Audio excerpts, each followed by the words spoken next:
नमस्कार, जय हिंद दोस्तों। मैं प्रशांत मिश्रा आज आप सभी के लिए लेकर आया हूँ बहुत ही महत्वपूर्ण प्रश्न जो यूपी बोर्ड एग्जाम के लिए बहुत ही महत्वपूर्ण है। हिंदी का प्रश्न पत्र लेके आया हूँ, देख सकते हैं, जो कि बोर्ड एग्जाम में आया हुआ था। इनमें से कुछ प्रश्न अगले वर्ष में मतलब 2026 में बनेंगे। आप सभी का बोर्ड एग्जाम परीक्षा 2026 पहला हिंदी का ही है, जो कि 18 फरवरी से शुरू है। ये बहुविकल्पीय प्रश्न है, उसको देख लेते हैं। बादल की मृत्यु किसकी रचना है? राम कुमार वर्मा की। बी वाला हो जाएगा। बादल की मृत्यु किसकी रचना है? राम कुमार वर्मा की।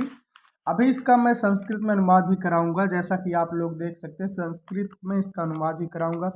किस कहानीकार की कहानियां मानसरोवर नाम से 8 भागों में संकलित है?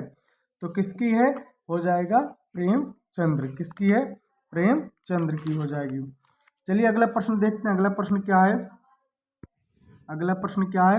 शेखर एक जीवनी के उपन्यास के लेखक हैं। शेखर एक जीवनी उपन्यास के लेखक कौन है? अज्ञे जी या सी अज्ञे जी। अरे यायावर रहेगा याद विधा है, तो ये है यात्रा साहित्य की। सी हरिवंश राय बच्चन द्वारा लिखी आत्मकथा के 4 भागों में संकलित है, तो ये क्या है? मेरी आत्म कथा। मेरी आत्म कथा।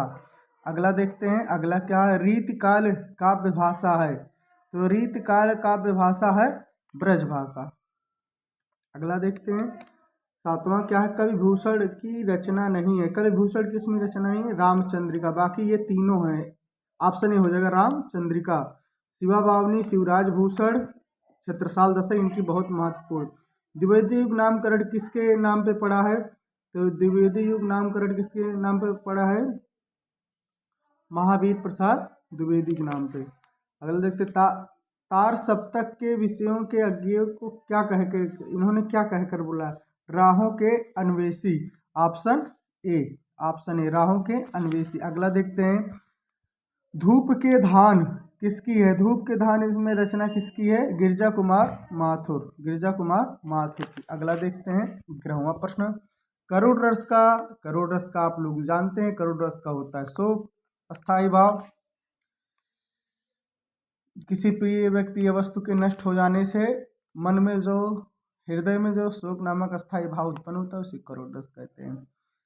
चमचमात चंचल नयन, ये मतलब दिया गया उपयुक्त में अलंकार है।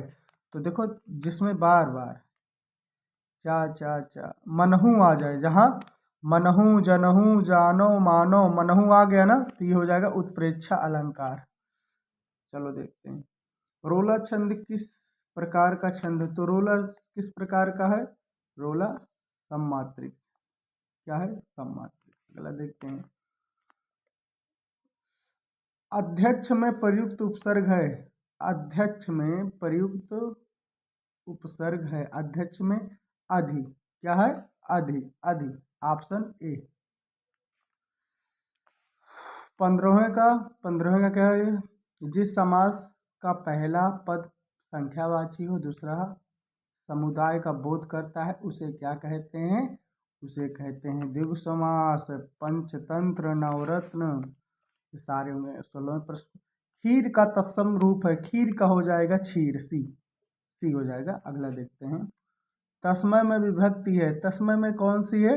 ऑप्शन ए हो जाएगा चतुर्थी विभक्ति एकवचन। 18वां देखते हैं। जिस वाक्य में आश्चर्य दुख का बोध होता है उसे क्या कहते हैं? जिसमें आश्चर्य और दुख का बोध होता है उसे विस्मय बोधक वाक्य कहते हैं। रोहन से चला नहीं जाता, इस वाक्य में कौन सा वाक्य है? चला नहीं जाता, ये भाव। क्या है? भाव। ऑप्शन डी हो जाएगा। लास्ट देखते हैं। निम्नलिखित में अभिकारी शब्द, अभिकारी कौन शब्द है? बालक।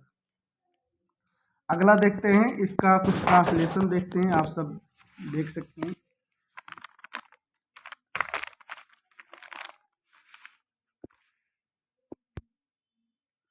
देखो दिया है, नीचे दिए गए संस्कृत गद्यांश किसी एक का संदर्भ सहित अनुवाद कीजिए। मैं बोल रहा हूँ, आप सब लिखिएगा, ठीक है? मैं बोल रहा हूँ, आप सब लिखिएगा। संस्कृत में इसका अनुवाद करना है। तो चलिए देखते हैं क्या है। ठीक है,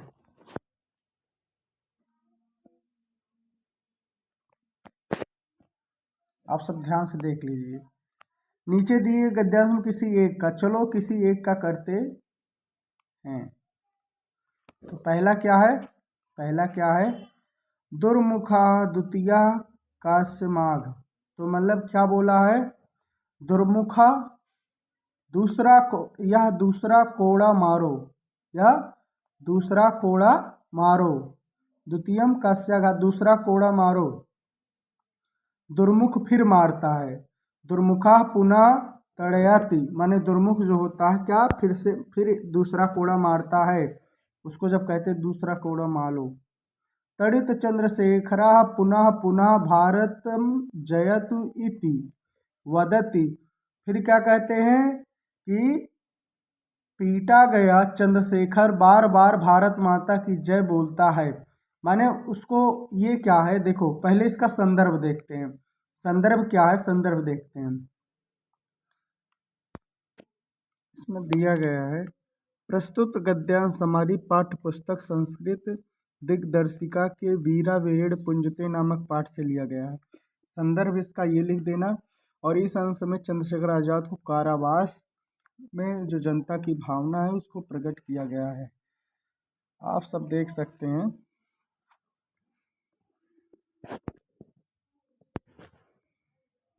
आप सब देख सकते हैं, ये है उसका अनुवाद।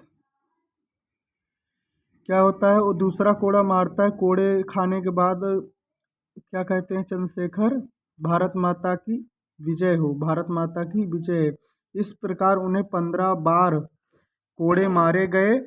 जब चंद्रशेखर आजाद जेल से रिहा होकर बाहर आए तो सभी लोग उन्हें घेर लेते हैं और कई लड़के उनके चरणों में गिर पड़ते हैं और उन्हें माला पहनाकर उनका अभिवादन करते हैं।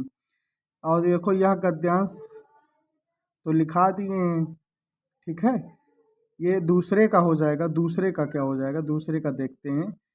संस्कृत गद्यांश हमारी पाठ पुस्तक भारतीय संस्कृत नामक पाठ से लिया गया है। ये जो कि कुछ देख सकते हैं, भारतीय संस्कृता तु सर्वेषणा मतावलिंबना समंगस्थली, माने कि भारतीय संस्कृत से लिया गया। इसके नाम पे ही पता है, भारतीय संस्कृत नामक पाठ से लिया गया। आइए इसका भी देख लेते हैं, इसका क्या होगा देखते हैं क्या है। ठीक, देखते हैं क्या है।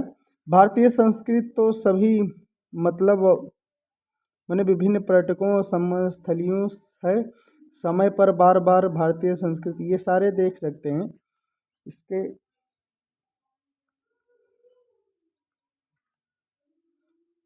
समय समय पर विभिन्न विचार भारतीय संस्कृति में समाहित है।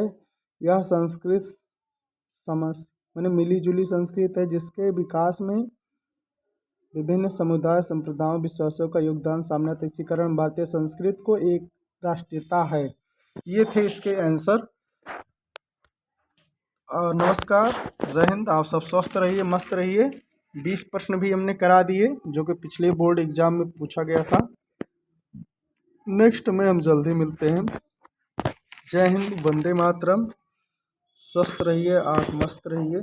चैनल पर जो नए, चैनल को सब्सक्राइब कर दीजिए।